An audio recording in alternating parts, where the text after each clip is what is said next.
Hello, and welcome to the European Commission Midday Briefing.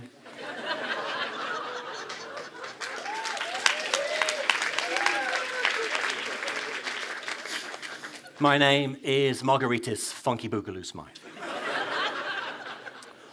A few notes and clarifications before we crack on with the fun.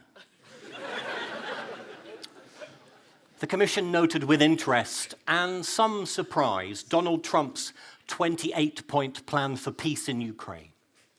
We didn't realize he could count that high. Although points 17 through 25 was simply the word cheeseburger repeated over and over again. Europeans were not involved in the drafting of that plan, which heavily favors Russia. As a result, the EU and its closest allies, and the UK, worked hard to come up with their own plan to help Ukraine. I can read it to you now. The EU is extremely concerned about the situation in Ukraine. That's it.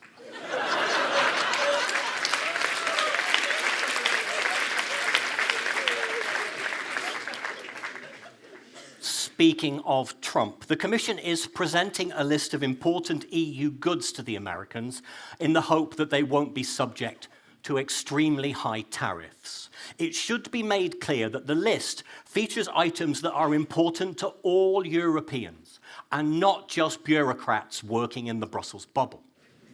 On the list are Aperol Spritz, those bikes that can be folded up, and 2-month holidays in Provence.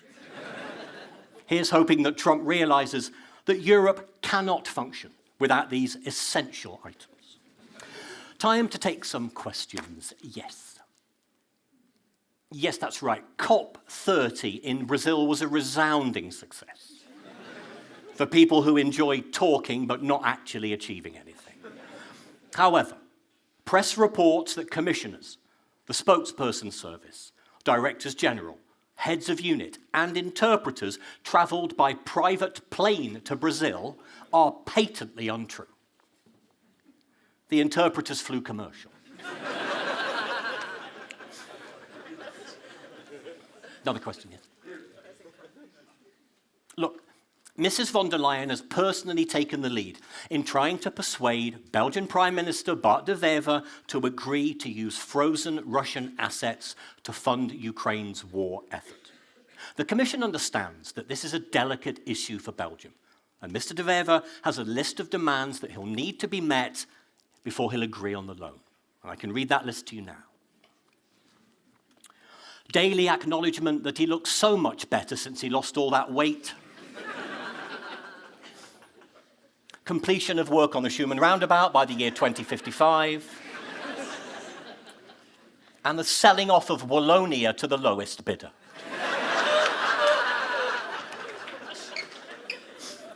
Any question? Yeah. The Commission notes with interest news from the European Parliament, where the European People's Party has been working with the far right in order to pass legislation. Mrs. von der Leyen is, of course, a member of the EPP, which has clear guidelines on who it will and won't work with. Now, I realize we all have different interpretations of what far right means. So here is a helpful list of people that the EPP does not consider far right. Giorgia Meloni, Andre Babiš, and Darth Vader.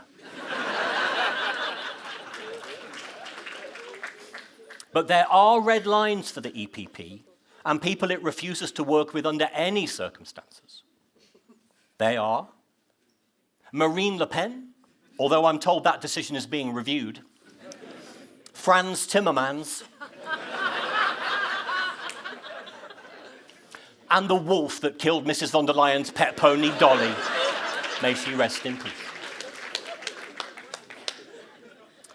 Now, these are difficult times for all of us. The war in Ukraine is close to being 4 years old. We have far-right governments across the EU, and Donald Trump continues to trample over diplomatic norms. All of these issues weigh heavy on the European Commission. So let's talk about the office Christmas party. As some of you may know, thanks to Mrs. von der Leyen's predecessor, Mr. Juncker, the Commission has no budget left for alcohol on its premises until 2075. So the party will once again take place at an external location. A final choice of venue has not yet been made, but the options are Kitty O'Shea's or Mrs. von der Leyen's preferences, the headquarters of McKinsey or the Israeli embassy. And that's all from me. Good day.